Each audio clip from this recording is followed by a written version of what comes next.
যে একদম নতুন একটা রেসিপি নিয়ে আমি একদম 100% শিওর এরকম রেসিপি হয়তো কেউ কোনো দিন করেনি। এই প্রথম আমার মনে হয় আমি করছি, তাই তোমাদের সাথে শেয়ার করছি। তো চলো ভিডিওটা দেখতে থাকো।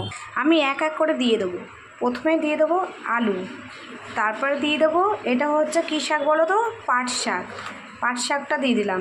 তারপরে এই যে লঙ্কা দেখতে পাচ্ছ, লঙ্কাগুলো দিয়ে দেবো। আর এইগুলো হচ্ছে ধনে পাতা, ধনে পাতাগুলো আমি অ্যাড করে দিলাম। ঠিক আছে, এবার সব কিছু অ্যাড করার পর আমি এক এক করে দিয়ে দেবো একটুখানি হালকা হলুদ, একটুখানি জিরের গুঁড়ো, একটুখানি ধনের গুঁড়ো দিয়ে দিলাম, আর অল্প করে দিয়ে দিয়েছি হালকা কালো জিরের দানা।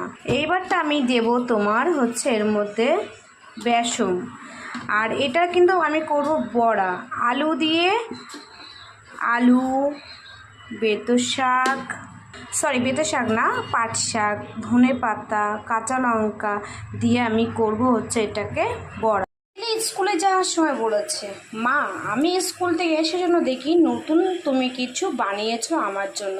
কি বানাবো একদমই মাথায় আসছিল না, হট করে মনে পড়লো তাই তো পাট শাক রয়েছে, তাহলে পাট শাক দিয়ে বড়া বানানো যায় নতুনভাবে।